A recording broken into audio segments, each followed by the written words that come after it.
depois de receber vários comentários nos vídeos de pessoas perguntando por que esses golpistas não são presos, né, eu resolvi chamar o Rafael, que é advogado, né, para participar da live com a gente.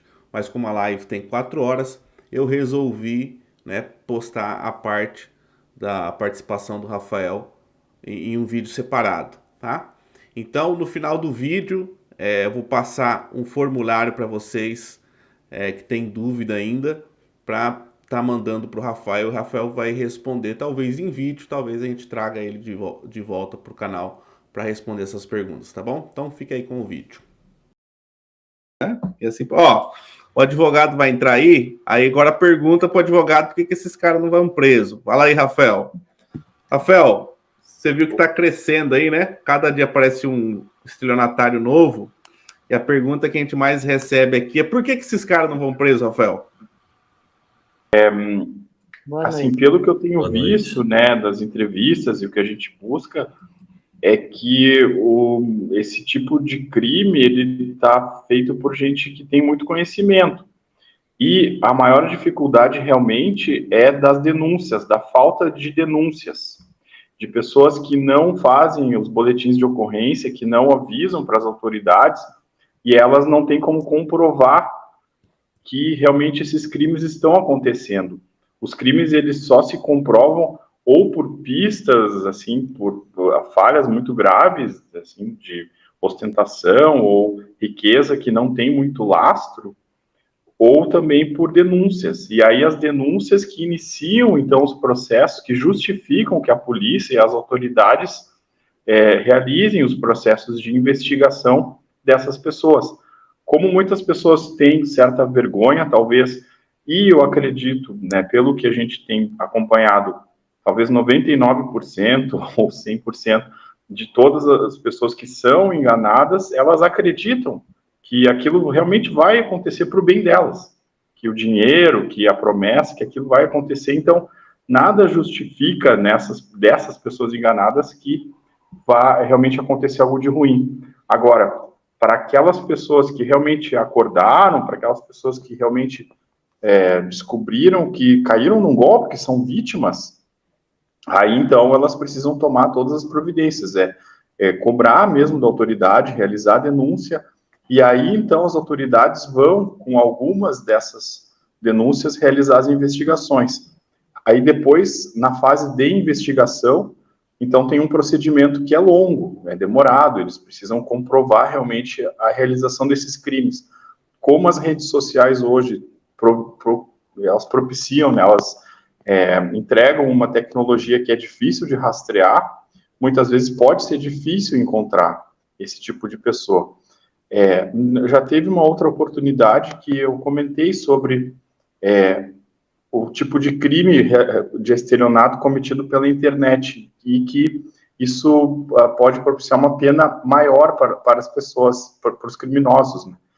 Mas, assim, eu não tenho como responder o porquê de exatamente, porque cada caso, como são diferentes tipos de crimes e os investigadores, as autoridades policiais, eles necessitam das comprovações das vítimas, das denúncias para ir atrás.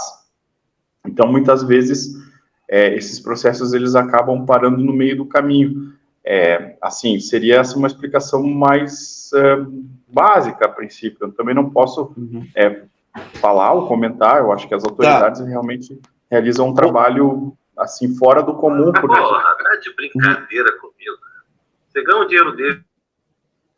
Peraí, perdão. Uma outra pergunta que fizeram aqui é o seguinte, por que eles estão perguntando para mim, por que eu não vou lá junto às provas e mando para a polícia? Nesse caso tem que ser a vítima, a gente tem que pegar uma pessoa que foi lesada, né, pelo crime de estelionato, e a pessoa tem que ir na delegacia. Eu não fui lesado, eu tô vendo as coisas de fora, né? Basicamente assim.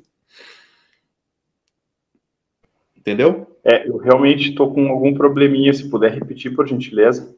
Tá, tem um rapaz perguntou aqui por que eu não vou lá, pego as provas, né, que a gente tem e manda para a polícia. No caso, teria que ser a vítima, né? Eu, como não fui lesado, eu não poderia ir, né? Sim, o correto é a vítima aí, né? é que realmente o problema é que é a vítima que precisa realizar essa denúncia, né? Pode, assim, eventualmente, algum familiar com as suspeitas que é um golpe, fazer essa denúncia de outros crimes de falsidade, mas o crime específico de estelionato, ele precisa de uma vítima e de um criminoso, e a vítima é o familiar realmente que acredita, e se ele acredita, ele não vai querer denunciar. Então esse é um problema muito grave para o familiar que sabe da situação, né, que o familiar próximo que sabe que o seu outro familiar é uma vítima, ele pode denunciar, mas não, aí as autoridades elas realmente não têm uma autorização assim muito forte para investigar, eles precisariam iniciar por outros indícios, então é mais limitado. O que me parece importante é assim, claro, acontece assim, por exemplo, de filhos verem pais perderem dinheiro, muito dinheiro, se endividar, de querer realmente alertar, e esse é um trabalho muito árduo, e é muito difícil realmente convencer do contrário. Eu acho que foi o que eu havia comentado antes, talvez perceber, assim, aceitar que a pessoa ela tem o direito de escolher fazer uma burrice, de escolher ser trouxa. Acho que aceitar que é possível dar uma liberdade até o momento que ela vê que ela está sendo burra, que ela está sendo enganada, que ela acabou perdendo todo o patrimônio, mesmo o familiar tendo feito todo o possível para alertar. Eu acho que para o familiar que está acompanhando isso, para o amigo, é muito difícil, mas é uma realidade. A gente não pode mudar, entrar na cabeça da pessoa. O melhor que dá para fazer é alertar, mostrar uma porta, mostrar uma luz, mostrar uma direção, que há um caminho diferente, né? E aos poucos criar essa possibilidade da pessoa se interessar e ver, não, realmente é uma burrice, eu infelizmente fui trouxa, tenho um pouco de humildade também, é um processo difícil. Acho que é até uma cultura do Brasil, assim, que muitos desses certos golpistas e estelionatários todo ano aparece, agora com os golpes, né, golpes muito antigos, eles só mudam de forma, mudam de golpistas, mas a história é muito parecida sempre, né, com alguns outros detalhes. Deposita 100, ganha 100 milhões, manda R$1.000, vai ganhar 130 trilhões, sabe, umas coisas assim que absurdas. Né? Ô, Rafael, deixa eu fazer, você que é um advogado, você teria como provar pra gente que não existe esses 100 trilhões aí? O pessoal sempre pergunta que provar 100 milhões que não existe. Como que você prova que não existe? É que aí se chama prova diabólica, né? Como provar que o diabo existe? Como provar algo que não existe? Não tem como. Né?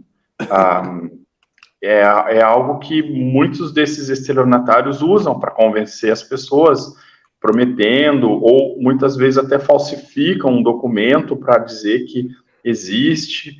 E mesmo comprovando com as provas reais, verificando o número do documento e batendo com a autoridade, é quase uma hipnose, né? A pessoa sofre praticamente uma lavagem cerebral para esse tipo de golpe. Então, é algo muito, muito complexo, que realmente entra na psicologia, né? Na mente das vítimas. Geralmente é isso que eu observo, acaba sendo quase uma seita mesmo, que a pessoa acredita que é aquilo, né? Eu acho assim, mas aí seria uma prova diabólica, né? Não tem como.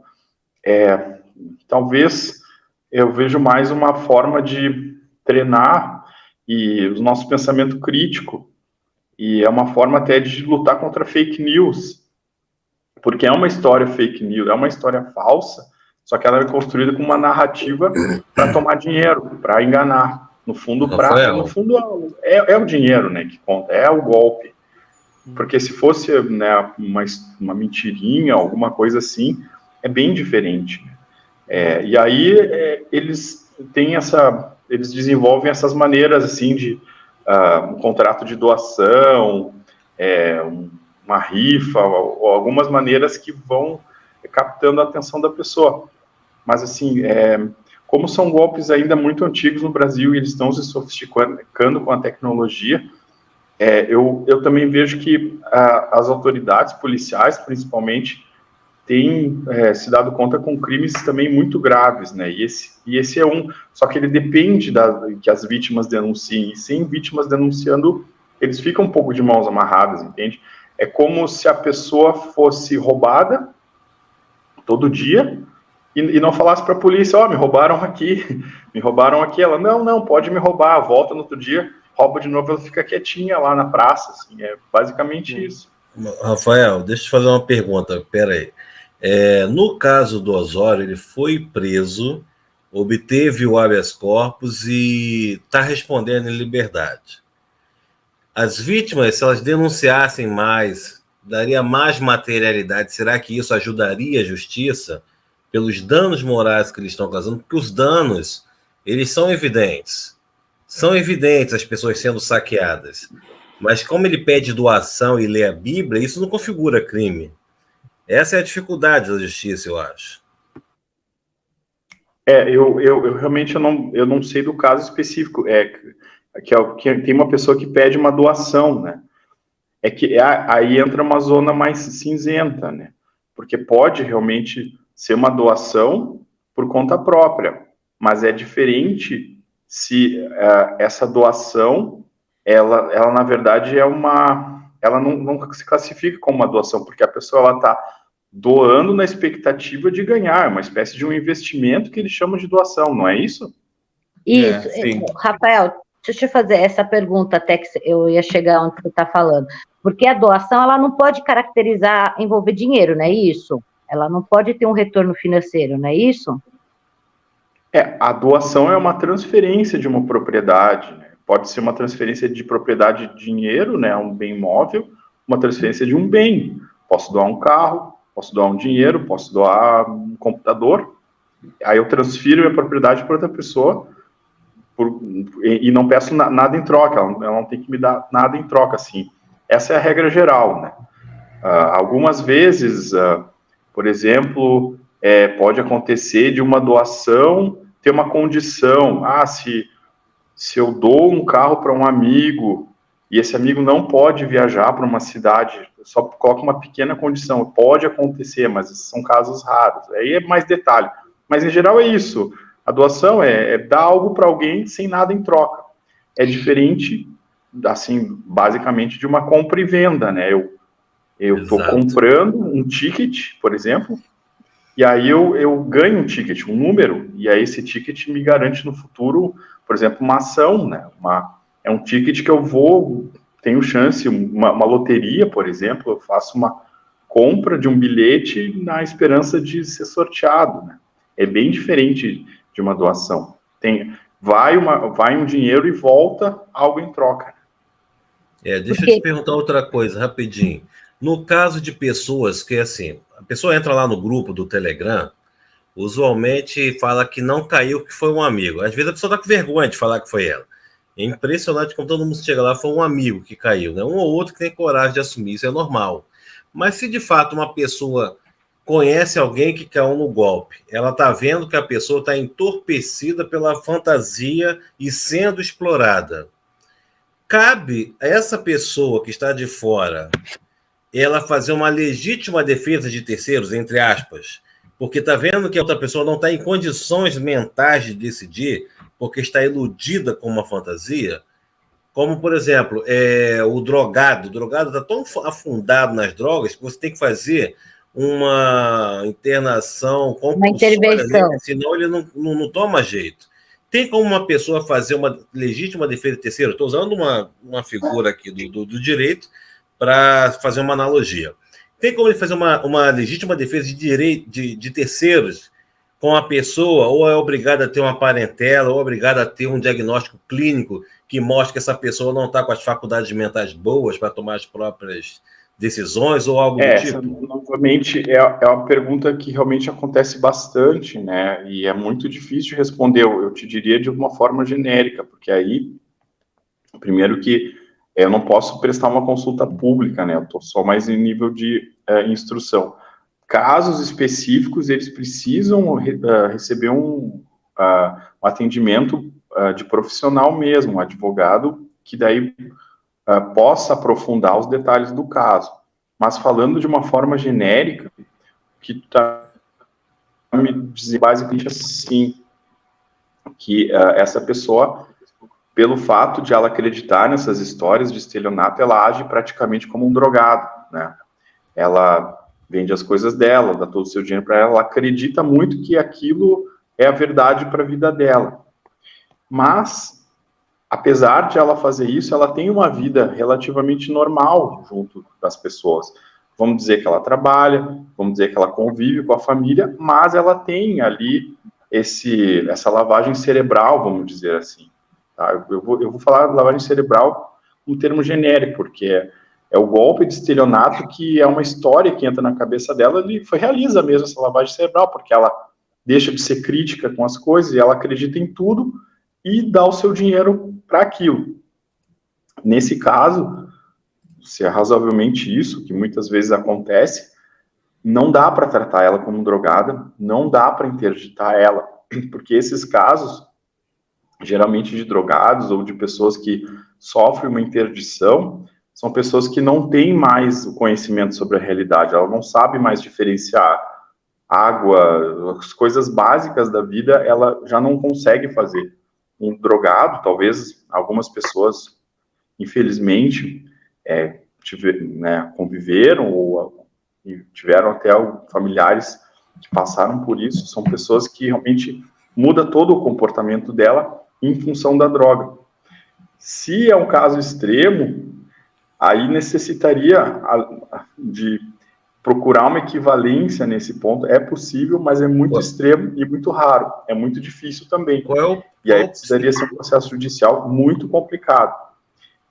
Aí a sua pergunta, se é possível uma espécie de legítima defesa para defender o patrimônio ou alguma coisa que essa pessoa está sofrendo. Eu não conheço, assim, mas eu vou pesquisar a respeito e volto a responder. O que me parece mais viável de fazer é o familiar realmente fazer uma denúncia para a autoridade policial da sua cidade.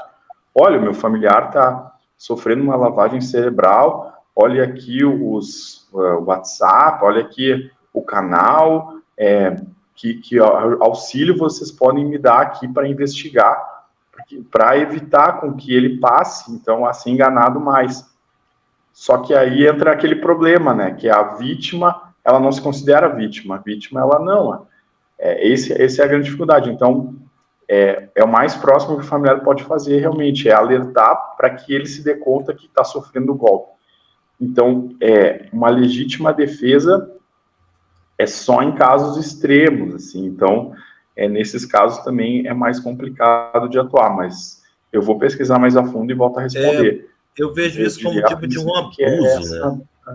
A pessoa está sofrendo um abuso da parte do estelionatário. Isso é um abuso contínuo, porque praticamente todo dia eles pedem dinheiro para manutenção de alguma coisa lá, fica como se fosse um abuso contínuo. E assim, realmente a pessoa não está comendo merda nem rasgando dinheiro para se considerar uma louca. Mas se você chegar para qualquer psicólogo e falar, meu tio aqui, ele acredita que com R$200 que ele investiu, ele vai receber 5 quintilhões de reais. O médico na hora faz um laudo, é maluco. Porque é notório que a coisa não existe, que é fantasioso. A pessoa está num estado diferente. Fala, Adriana. Então, mas você sabe, Max, o que vai entrar nisso daí, que assim, a maioria dessas pessoas são valores irrisórios, se você for ver, para a pessoa poder pedir uma interdição. Fala, pô, o cara acreditar é uma coisa, mas ele é que nem o Rafael falou, ele não tá, vamos dizer assim, ele não estaria causando danos à família, ele deu R$200, R$100, que não é uma coisa absurda. Eu acho que é no casos extremos, quando que nem dessas pessoas que vendem casa, carro, se desfaz de algum bem material que possa vir a lesionar alguém da família, por exemplo, aquelas pessoas que diz que vendeu casa e está morando no carro, o pai daquele outro rapaz mesmo que vendeu fazenda, que querendo ou não seria seria um bem para os filhos de herdeiro. Então, esses casos talvez poderia, mas porque a grande maioria entrou com porcaria, entendeu? Entrou com 100, R$200, coisas bem banais, que não é um dinheiro que hoje você pode falar assim, não, ele está lesando a minha família porque agora eu estou morando na rua. Acho eu, tá? Eu sou bem leiga nesse mas a lesão desse crime são os danos morais que causam. São os danos morais, não é nem o material mesmo, não. Nossa, é o moral, tá a pessoa cortando fica enlouquecida, a pessoa fica perturbada da cabeça. É um dano moral. Não, então, mas aí eu acho que para chegar nesse nível aí de você pedir um laudo para você interditar alguém, você, no caso, teria que fazer o quê? A pessoa teria que mudar totalmente o comportamento dela. E nem tem alguns relatos que eu vejo lá no grupo que falam assim, porque o fulano pediu demissão no emprego e está esperando o dinheiro. Aí até pode ser alguma coisa, mas a maioria é como o doutor falou aí, a pessoa segue sua vida, você entendeu? Como até mesmo muito drogado. Ele faz uso de substância ilícita, entorpecente, mas ele tem o trabalho, ele estuda. Então, assim, é uma coisa meio que ainda o cara ainda tem um controle. Quando o cara, eu acho que para você chegar nesse nível, de você chegar e pedir uma interdição de um médico para você tomar a frente disso, eu acho que teria que ser um caso muito extremo. Mas eu acho que assim, eu acho que a maioria é que nem o doutor falou aí, as pessoas têm vergonha de fazer BO, ou até um medo, e por mais que a pessoa ela tenha consciência de que ela caiu num golpe, isso é nítido, eles todos têm, mas a pontinha lá no fundinho fica, mas e se eu fazer o BO, puta, vai que isso é verdade e eu não vou receber. E os documentos deles? E os documentos na mão de bandido? Então, é esse que é o problema, mas aí é onde que eu falo, aí vai da responsabilidade de cada, porque aí amanhã ele não vai poder chegar e chorar, e falar, puta, meu Deus do céu, fizeram um empréstimo no meu nome, compraram um carro no meu nome, compraram uma casa, compraram uma viagem, sei lá, gastaram no meu nome, porque o cara foi conivente, ele deixou acontecer, você entendeu? Ele foi lá e ele deu os documentos dele. Que nem passou na Record nesse domingo mesmo, uma senhora, não sei se chegaram a ver lá naquele do Celso Russomano até, o filho era usuário de droga, ele foi internado numa clínica, o dono da clínica fez um financiamento de um carro no nome do cara que estava lá, judicialmente interditado. Você entendeu? Então, o que acontece? Aí até a mulher falou assim, foi o Banco Santander. Mas como que o banco fez um financiamento no meu nome? Por quê? Porque não chegou lá em cima, nos órgãos onde você bloqueia os seus documentos para dizer, o fulano de tal está interditado, ele não pode comprar nada nem fazer nada. Então, para o banco, aquilo não foi alertado. Você entendeu? Porque foi uma cartinha do cara da clínica dizendo que ele está interditado em tal período. E ele foi lá e fez o financiamento. Por quê? Porque o cara tinha um score bom, e hoje, como é tudo digital, que não é falar, mas ele não tem assinatura. Hoje é tudo digital, é tudo online que está se fazendo as coisas, entendeu?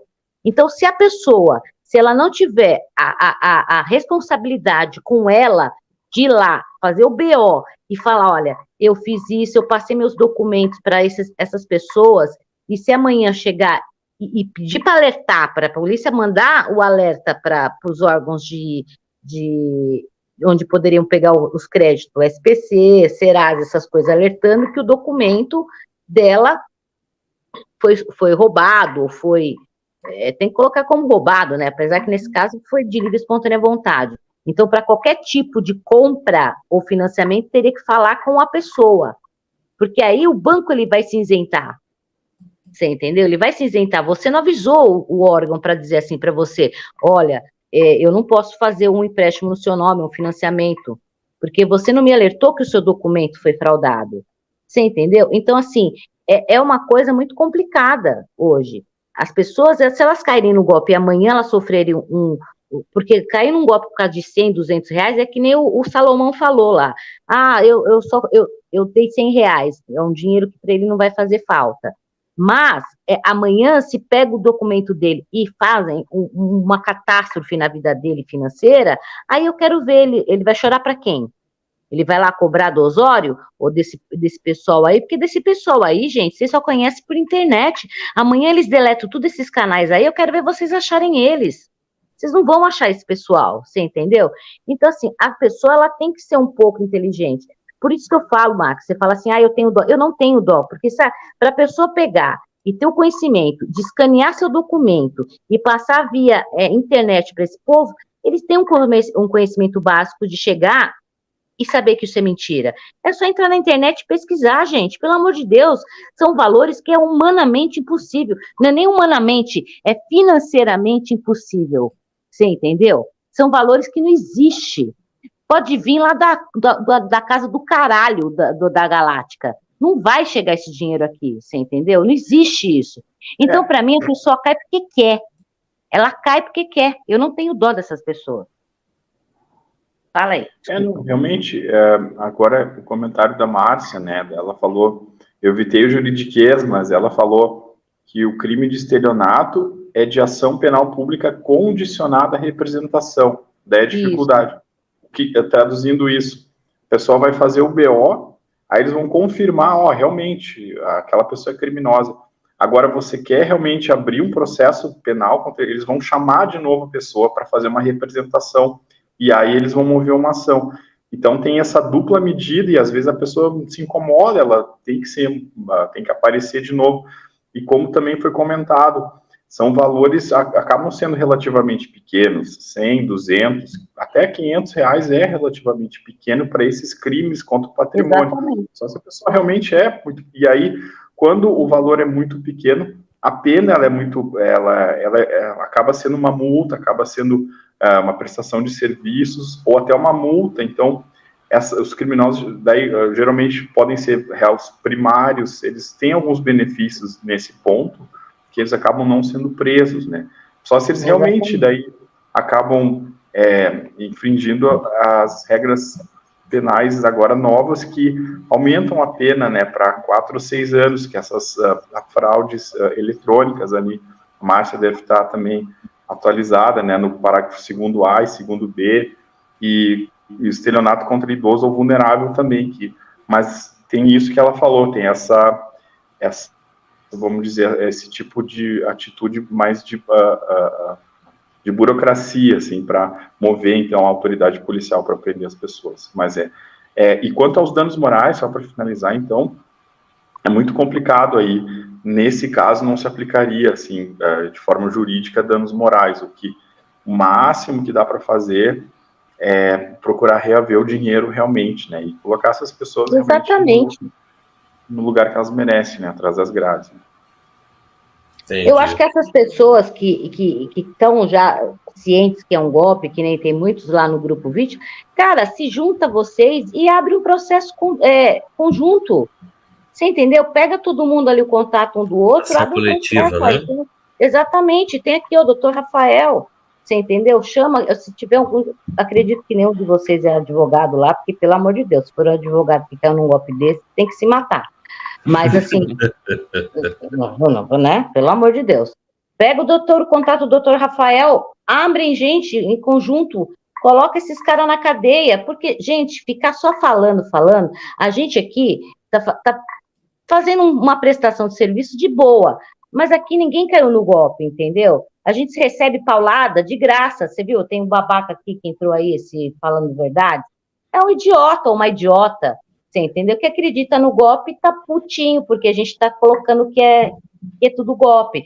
Então, assim, gente, é vocês que têm que ir atrás. Quem deu o dinheiro e acreditou nessa palhaçada foram vocês. Mas as pessoas vêm aqui e acham que nós temos a obrigação de pegar vocês pela mãozinha e levar numa delegacia. Você entendeu? Eu não tenho filho desse tamanho. Aqui todo mundo é adulto, filho. Vocês entraram ali porque quis. Não tem ninguém aqui menor de idade para você pegar na mão e levar na delegacia. Tem vergonha ou tem medo de entrar numa delegacia? Faz o BO pela internet. Hoje é tudo pela internet, gente. Vocês podem fazer tudo pela internet, não é, doutor Rafael? Não tem o BO pela internet que eles podem fazer? Sim, a maioria das delegacias civis tem esse serviço de BO pela internet. Então, só procurar a delegacia.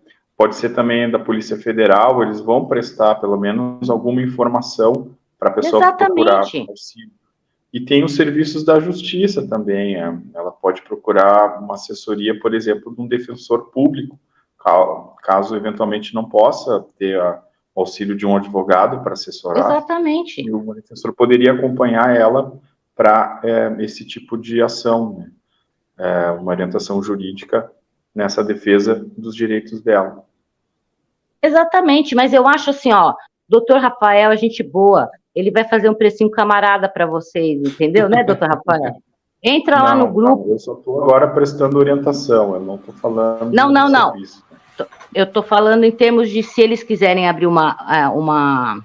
Contratar o seu serviço. Isso, entrar com processo coletivo, você não pode representá-los? Eu posso, mas aí não é a finalidade aqui da minha fala, eu só vim para comentar calma. Ela só está sugerindo, se eles quiserem um serviço qualificado, entendeu? Você poderia te procurar, ir no teu site, fazer contato. Eu acho que daí cabe a cada pessoa tomar essa decisão, eu não posso comentar a respeito. Beleza, não, sim, não estou falando. Você é um advogado. Se eles quiserem Adriana, você não entendeu, não. No momento, ele não pode entrar. Entendeu? Cai a ficha aí, filha. Ofício. Falar em público, assim, ao vivo, como advogado, meu papel é mais para instruir. Eu não posso daí fazer alguma propaganda ou falar a respeito para captar clientes. Não, mas não é você que está fazendo propaganda, sou eu. Eu estou te contratando. Isso não é adequado nesse momento. Exatamente. Não, mas tudo bem, vocês entenderam o que a gente falou, né? Tira o doutor Rafael, quem está falando sou eu agora. Então, se vocês quiserem entrar com um processo coletivo, vocês se armam lá no grupo e entra, gente. Você entendeu? Entra, porque senão isso aí não vai acabar nunca. O máximo que a gente pode estar fazendo aqui é estar alertando e cada vez mais as pessoas vão saindo desse negócio parando de dar dinheiro para esses golpistas. Mas, vai sair esses 60 mil que estão lá atrás do Osório e vai entrar mais 60 mil no próximo golpista, você entendeu? Isso nunca vai ter fim. Não é nem só do Osório, nem desses pastores. Sempre vai ter um golpista para aplicar um golpe, porque sempre vai ter alguém que vai cair nesse golpe. Você entendeu? E vários golpes. Eu acho que o canal tem um trabalho excelente de divulgar esses tipos de golpes e abrir os olhos das pessoas. Talvez também poderia ter uma forma de alguém, se quiser procurar o depoimento com toda a segurança, que nada do que ela falar vai vir a público, formas de alterar a voz, formas de não reconhecer, para as pessoas verem que realmente tem pessoas que vêm a público para dar uma força. E tem um grupo de apoio também de vítimas, tem feito um trabalho social, trabalho de alerta, de consciência das pessoas para saírem disso, não caírem em golpes. É o que a gente e faz, outra maneira que eu veria também era, de repente, buscar algumas técnicas e conhecer, porque todos esses tipos de golpes têm um padrão comum. Talvez até de conhecer algumas técnicas comuns que esses golpistas usam e divulgar, isso pode, acho que, auxiliar bastante as pessoas a identificar e se defender contra esses perigos, para suas vidas e para a vida das pessoas queridas. Exatamente. Exato. O Walter José gostaria de entrar na live, José? Seria bom, né? Walter. Aí você conta a sua experiência aí. É tipo assim, as pessoas falam, por que o pessoal não vai preso? A gente está na 9ª live, pedindo para as vítimas entrarem na live, ninguém entra. Se ninguém entra numa live sem mostrar o rosto, como a Adriana e o Max estão fazendo aí, imagina se eles vão na delegacia, não vão. Por isso que esse povo não vai preso. A pessoa não vem na live, contar o caso dela para incentivar outras pessoas. Às vezes a pessoa fala assim, se identifica, comigo aconteceu a mesma coisa, vai e entra na live também. As pessoas não entram nem na live. Imagina se vai na delegacia na frente do delegado. Não vai. Aí depois fica o pessoal, por que não foi preso? Então tá aqui o formulário para contatos e dúvidas, Escreva sua pergunta, dúvida ou comentário sobre as questões jurídicas relacionadas a crimes de estelionato, fraudes, golpes e assuntos relacionados. A isso que procuraremos responder dentro do possível. Veja pela forma escrita, seja por meio de vídeos educativos e informativos por meio do YouTube. Então aqui está o link do canal dele, tá? E esse link e o link desse formulário eu vou deixar na descrição deste vídeo e no comentário destacado também, tá? Então aqui você vai escrever o seu nome, tá? Não precisa ser o nome verdadeiro, se você não quiser se expor. Aqui põe o seu e-mail, a cidade, estado, telefone para contato e aqui você faz a sua pergunta, tá bom?